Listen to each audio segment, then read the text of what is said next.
Hi guys, a big problem with the post-Brexit situation in Northern Ireland was the appeasement of the DUP. It resulted in the UK government trying to get the EU to agree to soften aspects of the Northern Ireland Protocol as to facilitate the restoration of the executive.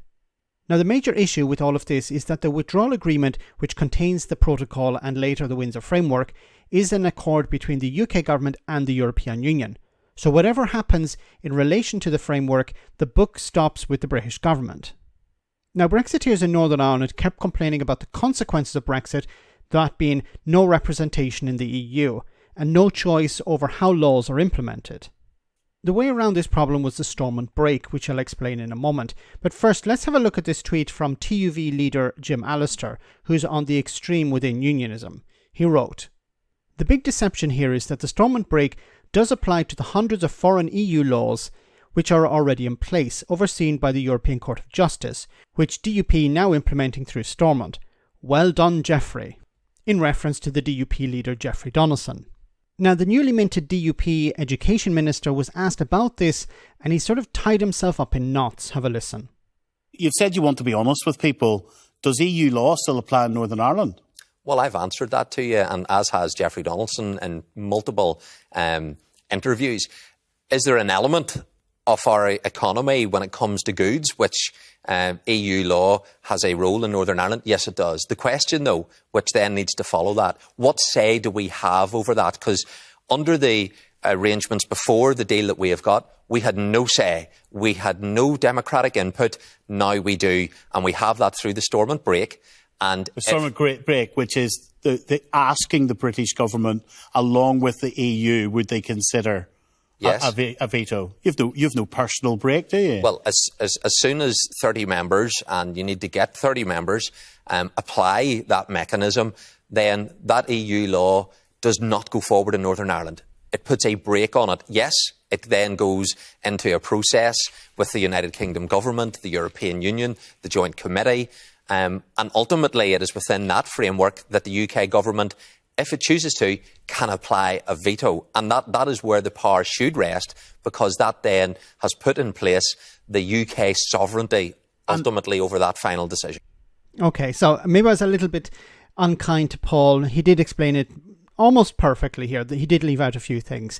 Now, what is with the Stormont break? What happens, as Paul has pointed out, 30 members of the Northern Ireland Assembly declare we're not happy with this new piece of legislation. Now, I believe it's nothing to do with old EU legislation. It's to do with any new legislation. So what happens is 30 members of the Northern Ireland Assembly decide we're not happy with this new legislation. We want to veto it. So what happens is they put in a petition. This petition goes to the Northern Ireland Secretary of State. At the moment it's Chris Heaton-Harris. I don't know who the next Labour one will be. It could be Hilary Benn, but we'll see. We'll have to wait and see. But whoever the Northern Ireland Secretary of State is, they decide if it's valid or not. Now, it could stop there. This is to stop the DUP from just pumping out continuously criticisms of new legislation from the EU and saying, no, we don't want to go along with this, don't want to go along with this. But if the Secretary of State decides, actually, yes, there is a valid criticism here, then it goes to the Joint Committee.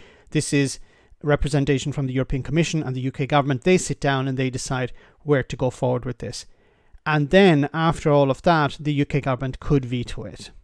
Now, technically, it means that the UK government could veto EU laws in Northern Ireland. But does anyone actually believe that's going to happen? They're not. Like, the Tories are not going to do it. It just creates a headache for them. And a future Labour government, I don't see that happening either. But it's to give the impression of MLAs, members of the Northern Ireland Assembly, this idea of control. We can pull the brake, we can stop this legislation. But on the other hand, there is another brake, that being the Secretary of State, to stop it being used willy-nilly. Now, what Jim Allister is saying here is that it does apply to hundreds of EU foreign laws. No, it doesn't. I don't believe it applies to existing legislation. It's just for new legislation.